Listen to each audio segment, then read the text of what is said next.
Have you ever stood beneath a sky so vast, so quiet, that it made your thoughts feel small? Maybe you looked up at the stars one night not out of curiosity, but out of something deeper. A feeling that whispered, there has to be more than this. That moment, that stillness. It holds a question, a powerful one. Where did all this begin? Not just the stars, not just the universe, but you, where did you begin? You may not say it out loud, but it's there, lurking just under the surface of your daily thoughts. At red lights, in waiting rooms, at funerals, or lying awake at 2 a.m., staring at a cracked ceiling and wondering why you even exist. This isn't just a philosophical itch, it's human. We crave beginnings. We're drawn to origin stories. The first chapter, the first breath, the very first spark. Because beginnings give us a sense of control. If we know where it started, maybe we can make sense of where it's going. Maybe we can give our lives a shape, a reason, a direction. It's comforting, it's neat. And according to the Buddha, it's also misleading. See, there's a problem with the way we think about beginnings. We act like life is a straight line, like there was a starting point and now we're marching forward toward some ending. But what if that's not how existence works at all? What if there was no first page, no moment that started it all, not because it's hidden, but because it never existed in the first place? That's what this journey is about. We're not here to solve a riddle. We're not here to win a debate. We're here to see clearly, to look at the structure of reality itself and ask, are we chasing answers to a question that was never meant to be asked? That's not just philosophy. That's freedom. Because when you realize you've been looking in the wrong direction, sprinting toward the horizon for something that doesn't exist, there's a strange kind of peace that settles in. A space opens, and in that space, something else can begin. Not a theory, not a belief, but a shift. A shift in how you see yourself, your suffering, your purpose. Because if the universe has no beginning, then the most important thing is what started it. It's what you choose to do right now. So let's let go for just a moment of everything we thought we knew. Let's put down the need for a first cause, a first spark, a first breath, and step into something even more profound. A truth that has no beginning, and perhaps no end, only this unfolding moment, and the next.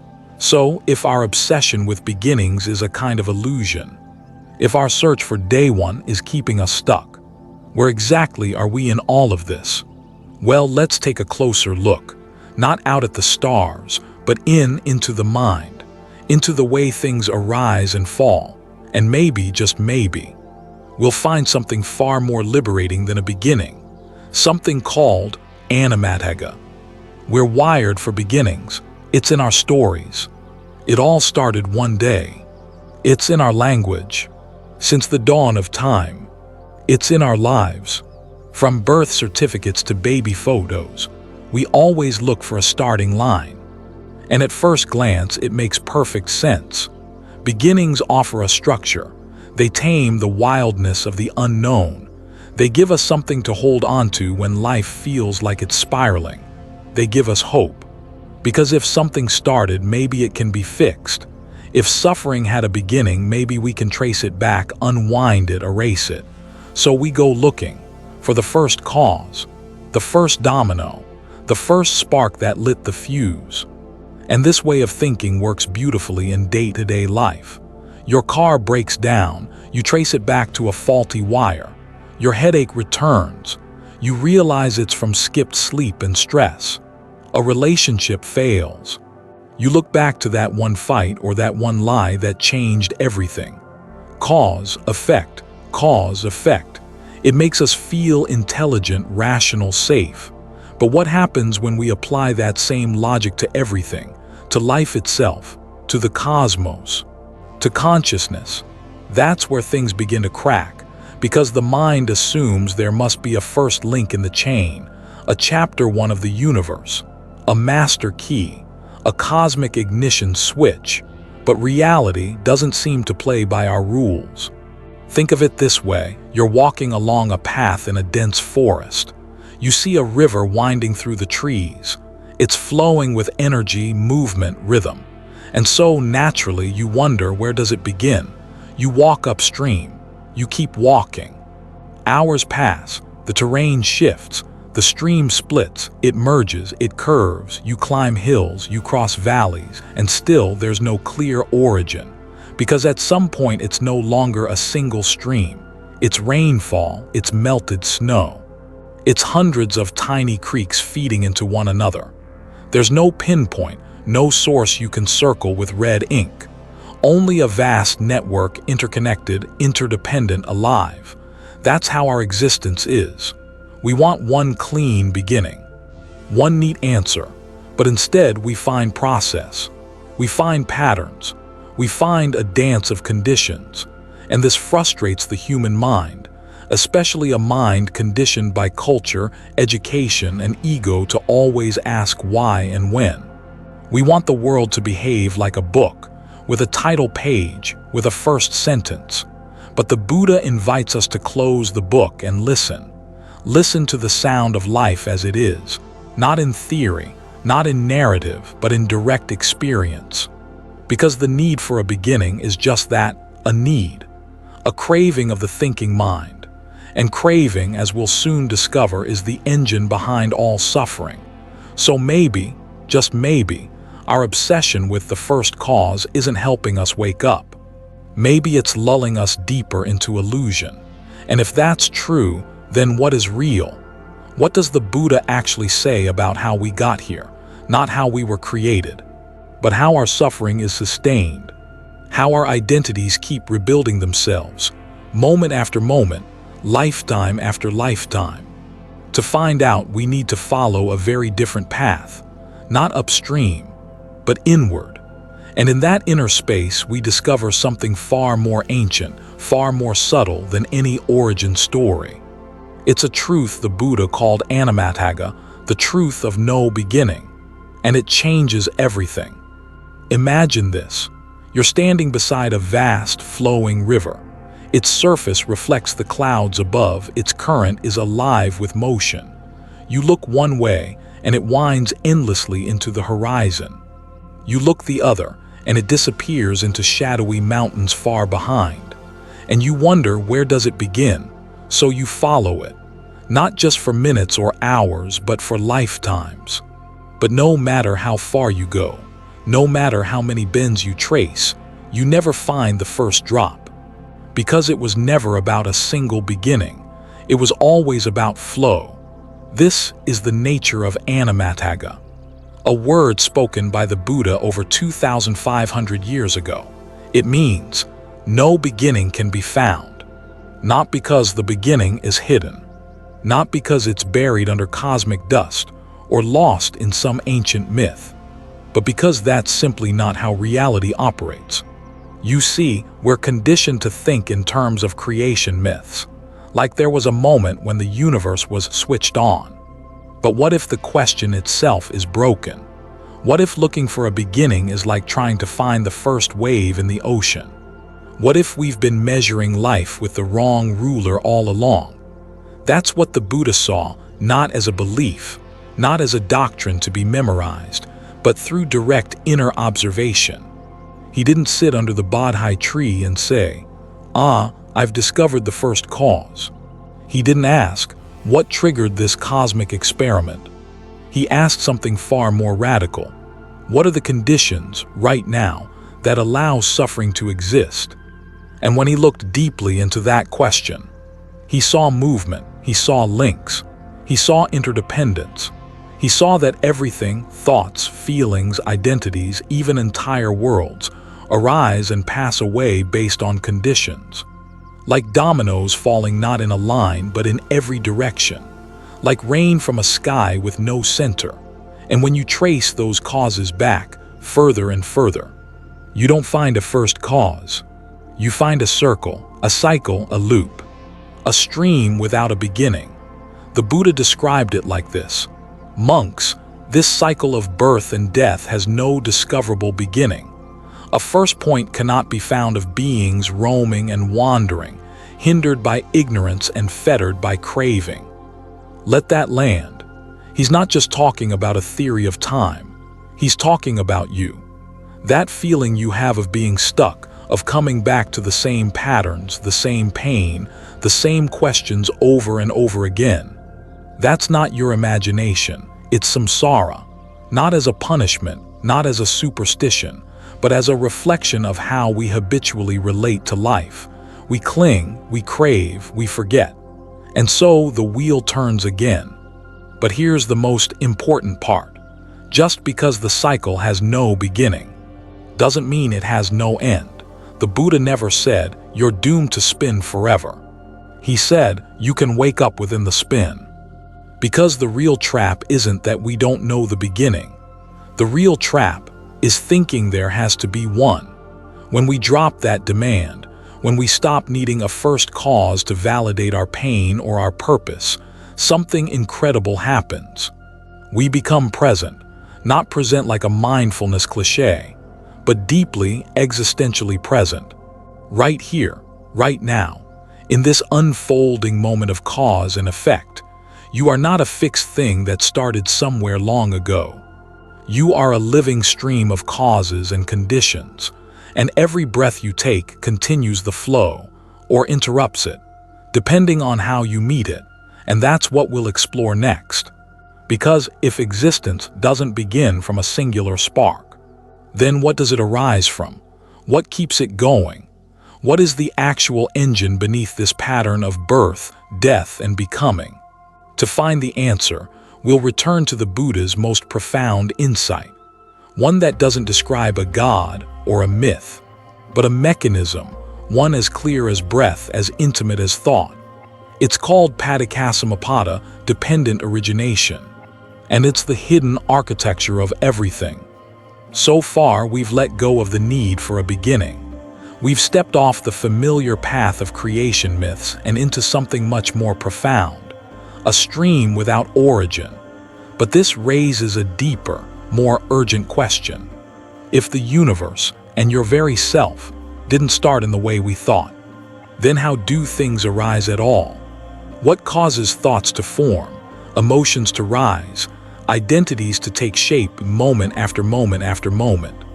That's where the Buddha's most revolutionary insight appears, not in metaphors, not in scriptures about gods and heavens, but in a map, a precise, breathtaking map of existence itself. It's called Paticcasamuppāda, in English, dependent origination. And if you truly understand this one teaching, you understand the entire Dharma, because this is not just how the world works, it's how you work. Background hum shifts, more rhythm now, like gears clicking into motion. Let's go back to that night. The night under the Bodhi tree. The Buddha didn't just realize that life contains suffering. He saw the engine behind it. He looked directly at experience, not from above, but from within. And what he found was a pattern, not a story, not a belief, but a pattern of becoming. It begins not with time or space or particles. It begins with ignorance. Ignorance of what? Ignorance of the true nature of reality, of impermanence, of non-self, of interdependence. From that not knowing arises mental formations, deep habits, karmic impulses, subconscious tendencies that shape how we react and perceive. Those formations give rise to consciousness, the flowing awareness that links one moment to the next. That consciousness gives rise to mind and body, nama-rupa. Not the soul, not the flesh, but the dynamic pairing of form and perception that we mistakenly call me. Then come the six sense bases: eye, ear, nose, tongue, body, and mind. With them arises contact, the spark that happens when a sense organ meets an object and awareness is present. From contact springs feeling, not emotion but sensation, pleasant, unpleasant, neutral, and here the loop tightens, because from feeling arises craving. We want more of what feels good. We push away what feels bad. We numb ourselves to the rest. Craving evolves into clinging, grasping at ideas, identities, memories, possessions. Clinging gives rise to becoming, that inner momentum that keeps us cycling through experience after experience, life after life. And becoming results in birth, not just physical birth, but the constant arising of I in every moment. I'm angry, I'm right, I need. And where there is birth, there is aging and death, along with sorrow, lamentation, despair. This is the wheel, this is the mechanism. And here's the most shocking part, it doesn't have to continue, because every link in that chain is conditional, and what's conditional can be interrupted. Let that settle. You don't need to travel to the Himalayas. You don't need a cosmic reset button. You don't need to be chosen or special or divine. You just need to see clearly at any one point in that chain. And you can break the cycle. You can look at a feeling and not crave. You can watch a thought and not cling. You can experience pain and not become it. Each of those moments is a door. Each of those moments is freedom. The Buddha didn't offer this teaching as a theory to memorize. He offered it as medicine, as a way out of the spinning, as a map not of the stars, but of your own inner terrain. He's saying, look, this is how suffering arises. It's not a mystery. It's not a punishment. It's a process. And like all processes, it can stop. And that shift from suffering as fate to suffering as pattern is the most liberating truth you may ever encounter, because it means your story isn't fixed. You are not broken, you are not bound, you are simply conditioned, and what has been conditioned can be deconditioned. So the question is no longer, why am I like this? The question becomes, what am I feeding right now? Am I reinforcing craving or releasing it? Am I clinging to identity or letting it float? Am I giving birth to yet another self or allowing it to dissolve? Because that is where the real transformation begins. Not at the start of time, but right here, in this moment of dependent origination.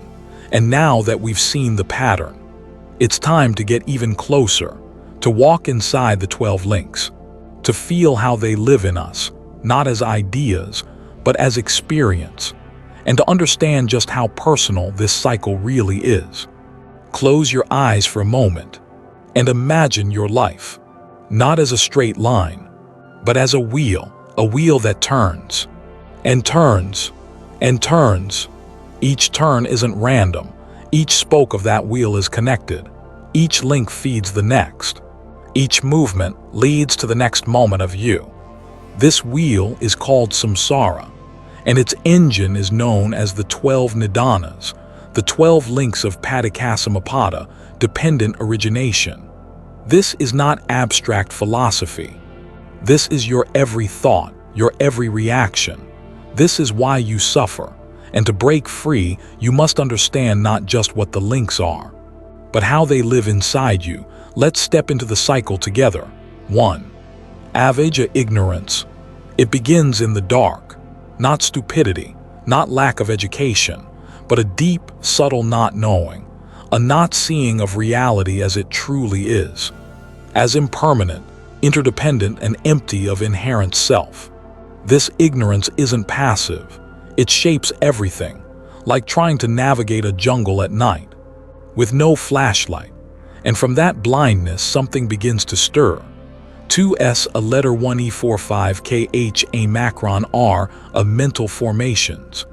In the dark, we start forming patterns. We build habits of thought. We lay down karmic grooves. These are our unconscious tendencies, our conditioned reactions, our default settings of the soul, and like seeds buried deep in soil, they push upward. 3. Vi in tilde a macron letter 1e47 a consciousness. Awareness takes root, not some pure universal light, but a particular stream of knowing, a kind of selective flashlight, noticing this, ignoring that, shaped by past karma, directed by latent tendencies. But consciousness doesn't float alone. It needs a body, it needs a mind, 4 Nama-rupa, name and form. Here arises what we mistake for me. The body, the mind, the sensations, the thoughts. Together they create the framework of experience, a kind of user interface between the world and the self. But to experience we need doors. 5. S a letter 1 E37 a macron Y a T a N. O the 6 sense bases. Eyes, ears, nose, tongue, body, mind.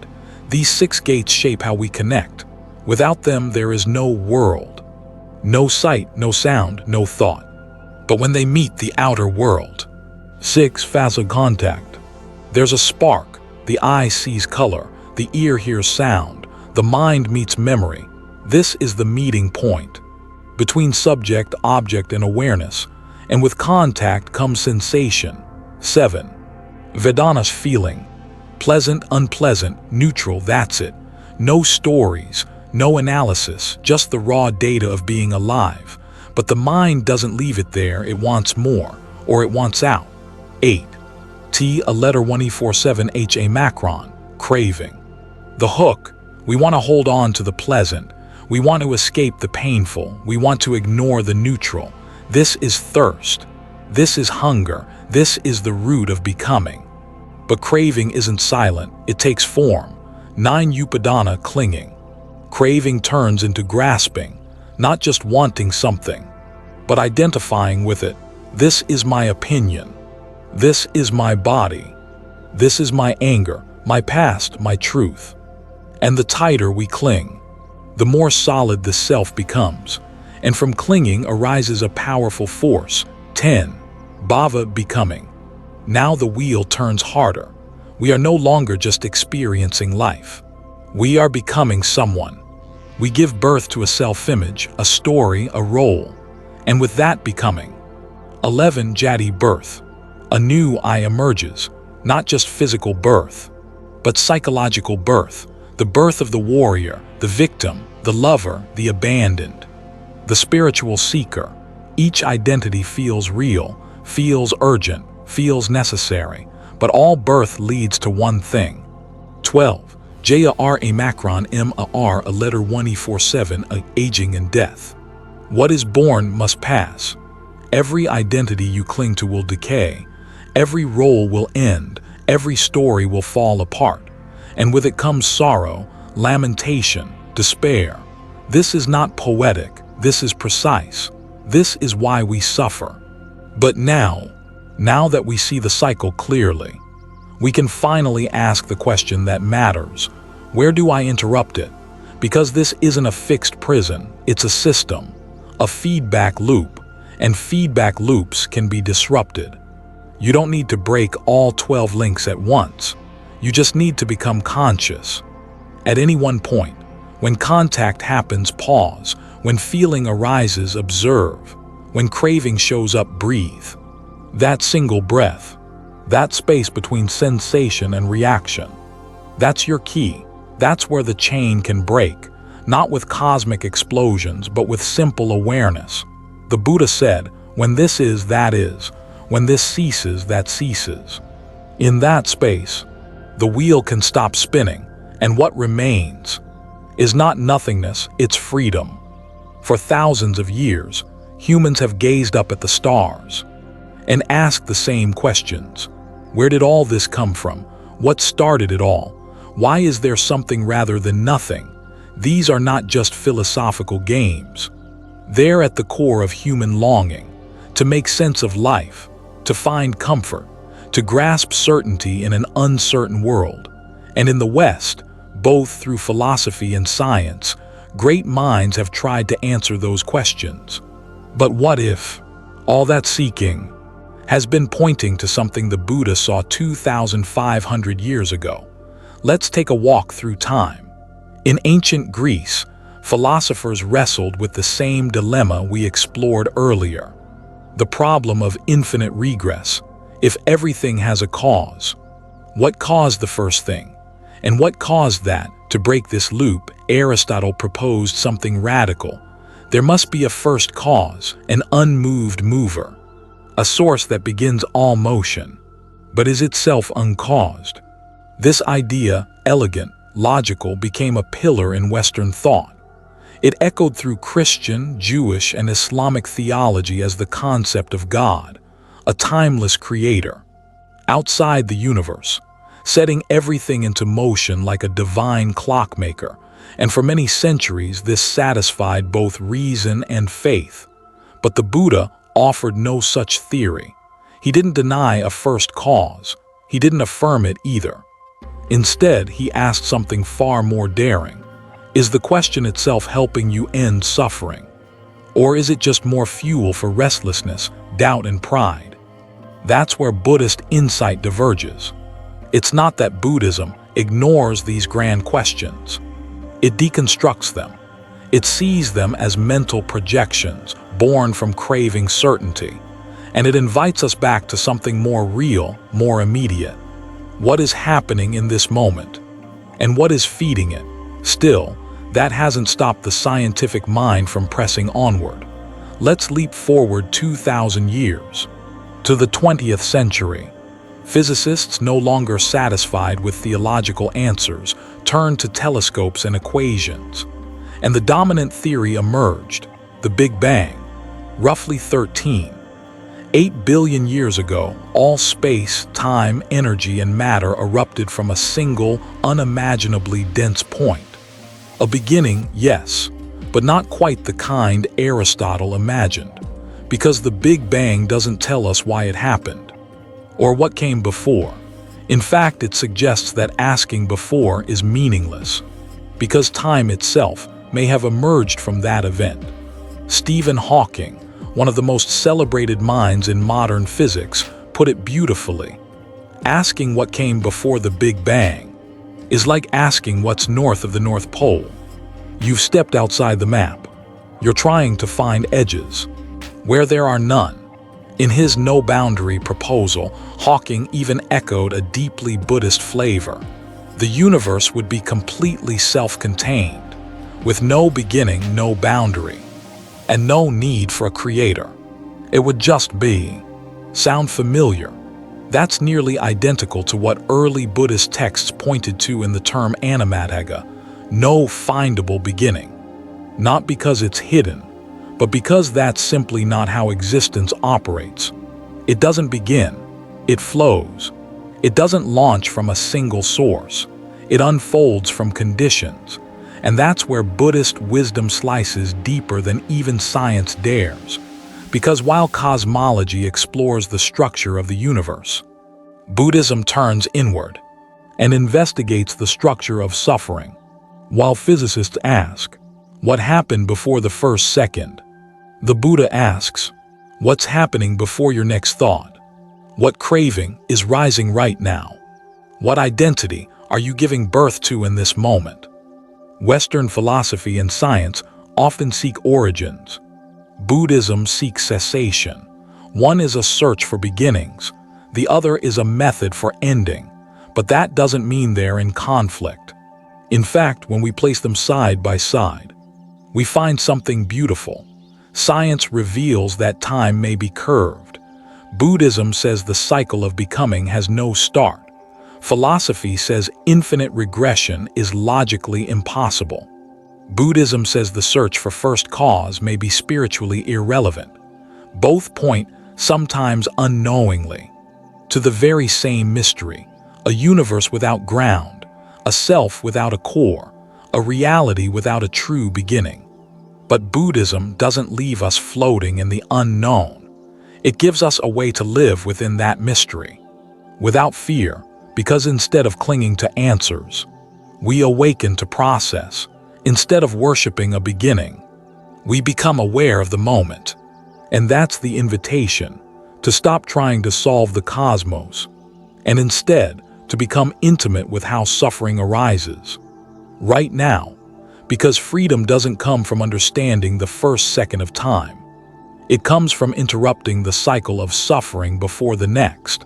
And when we see that clearly, we begin to understand that the universe doesn't need a cause.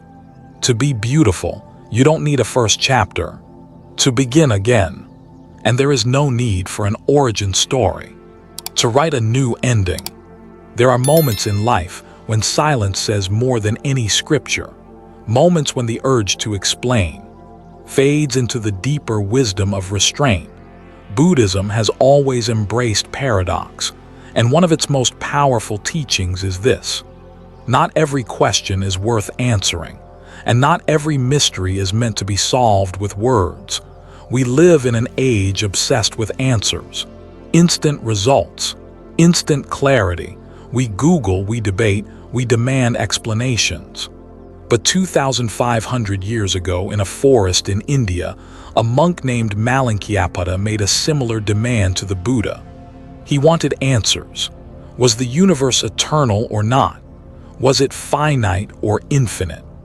Does the Tathagata, the awakened one, exist after death or not? And the Buddha said nothing, not in defiance, not in ignorance, but with precise compassion. Then, gently, he told a story. Imagine a man struck by a poisoned arrow. Instead of pulling it out, he insists on knowing who shot it. Was it a Brahmin, a Kshatriya? What kind of bow was used? What village did the attacker come from? And while he waits for these answers, he dies. That story is not meant to silence the seeker. It's meant to awaken him, because life is short, suffering is real, and wasting time chasing speculative answers is like trying to describe the stars while your house is on fire. The Buddha didn't avoid cosmic questions out of fear. He was not a mystic hiding behind vagueness. In fact, in many sutras, he spoke with startling clarity. He revealed the nature of suffering. He mapped the 12 links of dependent origination. He described the cycle of samsara in exquisite detail. So why did he choose silence when it came to the origin of the universe or the nature of the self after death? Because he knew this truth. Some questions don't lead to liberation. They lead to confusion, restlessness, and intellectual pride. These are called the asintaya, the unconjecturables. The Buddha listed them plainly. The exact mechanics of the universe, the nature of the mind after death, the ultimate beginning or end of existence, the full workings of karma. Why did he refuse to dwell on them? Because asking where the fire started is less useful than putting out the fire now.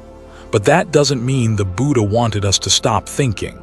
He wanted us to think clearly, to distinguish between questions that lead us inward and questions that keep us spinning outward. He didn't condemn curiosity. He refined it. He redirected it, like a master surgeon who doesn't chase every pain in the body. He focuses on the root of the disease. And the disease is craving, clinging, delusion. These are not poetic abstractions. These are the poisons we drink every day. And the Buddha's silence is not indifference. It is a scalpel. In the silence, there is space to look, not outward, but inward. And here lies a radical shift in perspective. Western thought often assumes that knowledge is power, that answers bring liberation, that if we could just know enough, we'd be free. But the Buddha reveals a different path. Sometimes freedom begins when we stop needing to know, because the need to know is often just another mask for the fear of not being in control, and control is the ultimate illusion. This is why silence in Buddhism is not empty. It's not passive, it's a form of wisdom. When the Buddha remained silent, he wasn't withholding truth. He was pointing to a deeper one that lies beyond concepts. And when a practitioner is ready, that silence speaks louder than sutras. It whispers, let go of needing answers, let go of chasing beginnings, come back to what is here. Your breath, your body, this very craving, because that is where the fire burns, and that is where it can be extinguished. The Buddha was a master of silence, but he was also a master of timing. He didn't teach to impress, he taught to awaken. And that's why, in some moments, he remained silent about the universe's beginning. Yet in others he spoke. And when he did, his words weren't mild. Monks, the tears you have shed while wandering this beginningless cycle of rebirth. are greater than all the water in the oceans. Let that sink in, not poetic imagery, not metaphor, but a thunderclap of existential truth. Because in these moments, the Buddha wasn't responding to idle curiosity. He was speaking to those already deep on the path, those who had tasted discipline, who had practiced mindfulness, but who were growing weary or worse, complacent. To them, he offered not silence, but urgency. The bones you've left behind in your past lives, he said, would form a mountain taller than this one. Why would a teacher of serenity and detachment use such vivid, even shocking language? Because sometimes, to truly wake up, you need to feel the weight of the dream you're caught in. You need to be shaken. This is what the Buddhist tradition calls samvega, a deep spiritual unease, a visceral recognition that this cycle of becoming is vast, relentless, and profoundly unsatisfying. It's not meant to depress you. It's meant to ignite you, to cut through the fog of indifference, to break the trance of habit, to whisper in your soul, don't waste this life. And so, in these moments, the Buddha breaks his silence. He doesn't offer cosmology. He offers confrontation. He paints samsara not as a puzzle to decode, but as a fire that's been burning since time without beginning. And in doing so, he reminds us, this isn't just about your life. This is about lifetimes, endless rebirths, countless losses, tears, blood, bone, all yours. This is not abstract doctrine. This is your story. Only you've forgotten the chapters. And now, for the first time, you've been handed the chance to end the book. But here's the genius. While other traditions might use this to frighten or guilt you, Buddhism uses it to empower you. Because the moment you realize there is no first beginning, you also realize something else. There is no fate, no chain you cannot break, no destiny written in stone. Why? Because if samsara has no starting point, then it's not a closed loop. It's a cycle fueled by habit, and habits can be transformed. In this way, the idea of beginningless rebirth is not depressing. It's clarifying. It tells us, you are not a single self. You are a process playing out across eons, and this moment is your fulcrum. From here, you can tip the scale. You can choose mindfulness over momentum, compassion over clinging, wisdom over wandering. And perhaps for the first time in lifetimes, you can stop, you can breathe, you can see, and you can begin to undo the ancient chain, one link at a time. That is why the Buddha sometimes broke his silence, not to explain the origin of time, but to remind us how precious this time is. It's one thing to ponder the mystery of beginningless time, to marvel at the vastness of samsara, to sit beneath a Bodhi tree of ideas, but it's another thing entirely to wake up on a Monday morning, feel the weight of your own heart, and try to figure out, how do I live with all of this? The Buddha never taught just for the sake of knowledge. He taught to end suffering. And that's why the insight of no discoverable beginning is not just some cosmic abstraction. It is a medicine. And here are 3 ways to use it. When life gets messy, painful, or confusing, you lose someone you love, you're diagnosed with an illness, a door you depended on suddenly slams shut. In those moments, the mind doesn't seek logic, it seeks comfort, but often it reaches for a dangerous lie. Why is this happening to me? What did I do to deserve this? Is the universe punishing me? This line of thinking feels personal, but it's rooted in a myth. The myth that there was a starting point, that someone or something caused your suffering in some linear, targeted way, that your pain must have an origin you can isolate and blame. But when you hold your life up to the lens of dependent origination and see that existence itself has no first cause, something subtle and beautiful shifts. The question is no longer, why me? It becomes, what are the conditions that led to this moment? And what conditions am I creating now? Suddenly, you're no longer a victim of fate. You're a participant in a vast, interconnected web of cause and effect. Your pain doesn't lose its weight, but it loses its sharp edges. The bitterness, the blame, you stop taking it personally, and you start relating to it wisely. That is the beginning of freedom. There's a different kind of suffering. Not dramatic, not loud, but it seeps in when everything is fine on the outside. Yet something inside feels hollow. What's the point? Why do I keep going? Is this all there is? This is the suffering of meaninglessness. And it's fueled once again by the hidden craving for a beginning. Because deep down, many of us believe, if life had a grand beginning, then maybe it also has a grand meaning. And without one, we fear life is just random noise. But here is what the Buddha revealed. Something as liberating as it is unexpected. Meaning is not found at the end of a cosmic story. It is created moment by moment. Through your intentions, he said it clearly. Setnahem bhikkhave kamam vadami. It is intention, O monks, that I call karma. Not fate, not emotion, not results. Intention, that's what gives your life weight. Which means, even if there's no origin story, you can still live a life full of meaning. Not someday, but right now, how you speak, how you listen, how you hold your own heart and the hearts of others. Each moment is a brushstroke, and the picture is still being painted. By you ever had this feeling, I thought I was past this. Why am I back here again? Why do I keep doing what I promised I'd stop doing? Whether it's anger, jealousy, distraction, or self-doubt, we all find ourselves trapped in patterns. And when that happens, we often say, this is just who I am. I've always been like this. But Buddhism gently, compassionately, calls this bluff, because if existence has no beginning, then your current state is not the result of some original flaw. It's the result of conditions, and those conditions can be changed.